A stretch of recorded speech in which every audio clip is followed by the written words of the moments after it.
Hi everyone. ഇന്ന് ഞാനൊരു chicken സ്റ്റൂവും അപ്പത്തിൻ്റെ റെസിപ്പി ആയിട്ടാണ് വന്നിരിക്കുന്നത്. ഇതൊക്കെ നിങ്ങൾ ഒത്തിരി കണ്ടിട്ടുണ്ടാവും, അപ്പവും ചിക്കൻ സ്റ്റൂ ഒക്കെ. പക്ഷേ എന്നാലും ഇത് ഞാൻ ചിക്കൻ സ്റ്റൂ ചെയ്യുന്ന എൻ്റെ ഒരു സ്റ്റൈലിലാണ്. അപ്പോൾ നിങ്ങളെല്ലാവരും കണ്ടു നോക്കണേ. കണ്ടു നോക്കിയിട്ട് നിങ്ങളുടെ അഭിപ്രായം പറയണേ. ഞാൻ ഇങ്ങനെയാണ് ചെയ്യുന്നത്, പക്ഷേ ഇങ്ങനെ ആയിരിക്കത്തില്ല എല്ലാവരും ചെയ്യുന്നത്. എൻ്റെ ഒരു സ്റ്റൈലാണ്. ഞാനിത് ആരുടെയും കണ്ടുപിടിച്ചില്ല. ഞാൻ ടേസ്റ്റ് ചെയ്ത് എനിക്കിഷ്ടം തോന്നിയ രീതിയിൽ ഞാൻ ഉണ്ടാക്കുകയാണ്. അപ്പോൾ എല്ലാവരും ഇത് കണ്ടിട്ട് നിങ്ങളുടെ അഭിപ്രായം പറയണം. നിങ്ങൾ ട്രൈ ചെയ്ത് നോക്കണം. ക്രിസ്മസിന് നിങ്ങൾക്ക് ചെയ്യാൻ പറ്റിയ ഒരു നല്ല വിഭവമാണ്. അപ്പോൾ ട്രൈ ചെയ്യണേ. അപ്പം ഉണ്ടാക്കാൻ വേണ്ടി ഞാൻ വൈകിട്ട് തന്നെ രാത്രിയിലല്ല, രാവിലെ കുറച്ച് അരി കുതിർക്കാൻ വെച്ചിരുന്നു. ഒരു 4 to 5 hours കുതിർക്കാൻ വെച്ചിരുന്നേ. എന്നിട്ട് കുതിർത്തിട്ട് ആ അരിയിൽ വെള്ളം എല്ലാം കളഞ്ഞിട്ട് ഞാൻ മിക്സിയിൽ അരച്ചെടുക്കാൻ പോവാണ്. ഞാനിത് അരയ്ക്കുമ്പോൾ ഇതിൻ്റെ കൂടെ കുറച്ച് തലേദിവസത്തെ ചോറോ അല്ലെങ്കിൽ രാവിലെ വെച്ച ചോറോ ഒക്കെ ഉണ്ടെങ്കിൽ അത് കുറച്ച് ചോറ് അരയ്ക്കും കേട്ടോ. അതിൻ്റെ കൂടെ കുറച്ച് തേങ്ങ, ഞാൻ സാധാരണ കരിക്കൊക്കെ അരച്ചാൽ നല്ലതാണ്, പക്ഷെ ഇവിടെ അതൊന്നും അവൈലബിൾ, ഞാൻ മേടിക്കാറില്ല.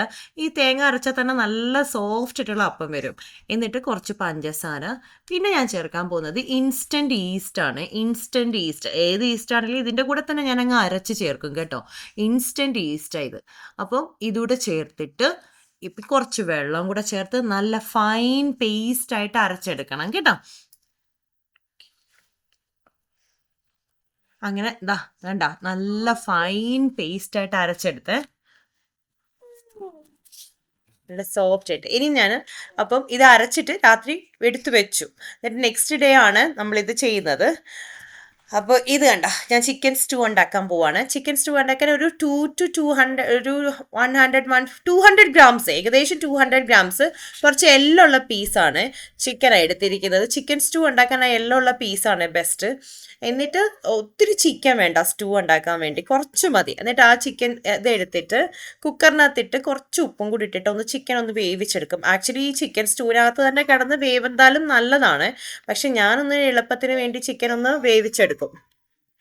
എന്നിട്ട് ഒരു പാൻ ചൂടാക്കി അതിലേക്ക് ആദ്യം എണ്ണ ഒഴിക്കും. ഇത് കണ്ട, എണ്ണ ഉണ്ടോ? നമ്മുടെ ബാംഗ്ലൂർ ഇപ്പം തണുപ്പുള്ള കാരണമാണ് ഈ എണ്ണ ഇങ്ങനെ കട്ടായിട്ടിരിക്കുന്നത്. എണ്ണ ഇട്ടിട്ട് അതിലേക്ക് ഞാൻ വെളിച്ചെണ്ണയാണ് യൂസ് ചെയ്യുന്നത്. അതിലേക്ക് കുറച്ച് ബേ ലീഫ്, പിന്നെ ഗ്രാമ്പൂ, പട്ട, 2-3 ഏലക്ക, പെരിഞ്ജീരകം, ഇത് കണ്ട ഒരു സ്റ്റാർ, നമ്മൾ ഈ ബിരിയാണിക്കൊക്കെ ചേർക്കത്തില്ല അതുപോലെ ഏലക്ക ഇച്ചിരിയേറെ ഇടണേ, അന്നേരമാണ് അതിൻ്റെ ഫ്ലേവർ വരുന്നത്. ഇതെല്ലാം കൂടി ഇട്ടിട്ട് എണ്ണയിൽ ഒന്ന് ജസ്റ്റ് ഒന്ന് മൂപ്പിച്ചെടുക്കുവേ. എന്നിട്ട് നമ്മൾ അരിഞ്ഞു വെച്ചിരിക്കുന്ന ഉള്ളി ഇട്ടിട്ട് ഒന്ന് വഴറ്റിയെടുക്കും. ഇതൊന്നും വേവിക്കില്ല, ഇങ്ങനെ വഴറ്റി കുറച്ചൊന്നൊരു ബ്രൗണിഷ് ആവുന്നിടം വരെ ചെയ്യും കേട്ടോ. ഇത് ഇഞ്ചി, ഉള്ളി, പച്ചമുളക് ഇത്രയാണ് ചേർക്കുന്നത് വഴട്ടുന്നതിനകത്ത്. വേണ്ട, പച്ചമുളകാണ് ശരിക്കും ഇനി എരിവ് കൊടുക്കുന്നത്, അല്ലെങ്കിൽ കുരുമുളകും പച്ചമുളകുമാണ് എരിവ് കൊടുക്കുന്നത്, അല്ലാതെ മുളക് പൊടി ഇങ്ങനത്തൊന്നും ചേർക്കുന്നില്ലല്ലോ സ്റ്റൂവിൽ. ഇത് കണ്ട, ഉള്ളി ഞാനിങ്ങനെ ഒരു 2 ഉള്ളി എടുത്തിട്ടുണ്ട്, അതിങ്ങനെ നീളത്തിൽ സ്ലൈസ് ചെയ്തതാണ്. അതും കൂടി ഇട്ടിട്ട് ഒന്ന് വഴറ്റിയെടുക്കണം. ഇനി ഇതിനകത്ത് മെയിൻ ഇൻഗ്രീഡിയൻ്റ് എന്ന് പറയുന്നത് പൊട്ടറ്റോ ആണ്. പൊട്ടറ്റോയും കൂടി ചേർക്കും. പൊട്ടറ്റോ അരിഞ്ഞ് വെള്ളത്തിലിട്ട് വെച്ചിട്ടുണ്ടായിരുന്നു, അല്ലെങ്കിൽ അതിൻ്റെ കളറ് പോകുമല്ലോ, അപ്പോൾ അതുകൊണ്ട് അരിഞ്ഞ് വെള്ളത്തിലിട്ട് വെച്ചു. പൊട്ടറ്റോയും കൂടെ ചേർത്ത് കൊടുത്തിട്ട് ഈ പൊട്ടറ്റോയും ഉള്ളിയും കൂടെ നന്നായിട്ട് വഴറ്റിയെടുക്കണേ. ആ പൊട്ടറ്റോ ഈ ഉള്ളിക്കകത്ത് കിടന്ന്, വെള്ളമൊന്നും ചേർക്കേണ്ട ആവശ്യമില്ല, ഈ എണ്ണയിൽ കിടന്ന് പൊട്ടറ്റോയും ഉള്ളിയും കൂടെ നല്ല വഴഞ്ഞിട്ട് പൊട്ടറ്റോ നല്ല വേവണം കേട്ടോ. അങ്ങനെ ഈ എണ്ണയ്ക്കകത്ത് വേണം ഈ പൊട്ടറ്റോ വേവിച്ചെടുക്കാൻ. കുറച്ച് ഉപ്പും കൂടി ഇട്ട് കഴിഞ്ഞാൽ ഭയങ്കര ഈസി ആയിരിക്കും. മഞ്ഞപ്പൊടി സാധനമേ നമ്മൾ ഈ ചിക്കൻ സ്റ്റൂവിൽ ചേർക്കാറില്ല കേട്ടോ. എന്നിട്ട് ഇതിങ്ങനെ വെച്ചിട്ട് നന്നായിട്ട് ഒന്ന് അടച്ച് വെച്ചിട്ട്, ഇത് കണ്ട നല്ല നല്ല കാരമലൈസ് ആയിട്ട് വന്നിട്ടുണ്ട്. ഈ ഉള്ളി ഉണ്ടല്ലോ നല്ല ബ്രൗണിഷ് ആയിട്ട് വരണം. അതിൻ്റെ കൂടെ പൊട്ടറ്റോ വെന്തോന്നും കൂടെ നമുക്ക് നോക്കാവേ. പൊട്ടറ്റോ വെന്തിട്ടുണ്ടെന്നുണ്ടെങ്കിൽ നമുക്കിനി നെക്സ്റ്റ് പ്രോസസ്സിലേക്ക്, അല്ലെങ്കിൽ നമുക്ക് ഒന്നുകൂടെ ഒന്ന് അടച്ച് വെച്ചിട്ട് പൊട്ടറ്റോ വേവുന്നിടം വരെ ഒന്ന് അടച്ച് വെച്ച് നല്ല വഴറ്റിയെടുക്കണം. എപ്പോഴാണ് ഈ ചിക്കൻ സ്റ്റൂവിന് ടേസ്റ്റ് വരുന്നത്? ആക്ച്വലി ചിലവരൊക്കെ കുക്കറിൽ വേവിച്ചെടുക്കും, പക്ഷെ എനിക്ക് തോന്നുന്നു കുക്കറിൽ വേവിച്ചെടുക്കുന്നതിനേക്കാളും ടേസ്റ്റ് ഇങ്ങനെയാണ്. ഇനി നമുക്ക് പൊടികൾ ചേർക്കാം. മല്ലിപ്പൊടി മെയിനായിട്ട് വേണ്ടത്, മല്ലിപ്പൊടി, പിന്നെ ഗരം മസാല പൊടി, ദെൻ ഒരു മല്ലിപ്പൊടി ഒരു 2 ഇച്ചിരി ഏറെ നിൽക്കണേ.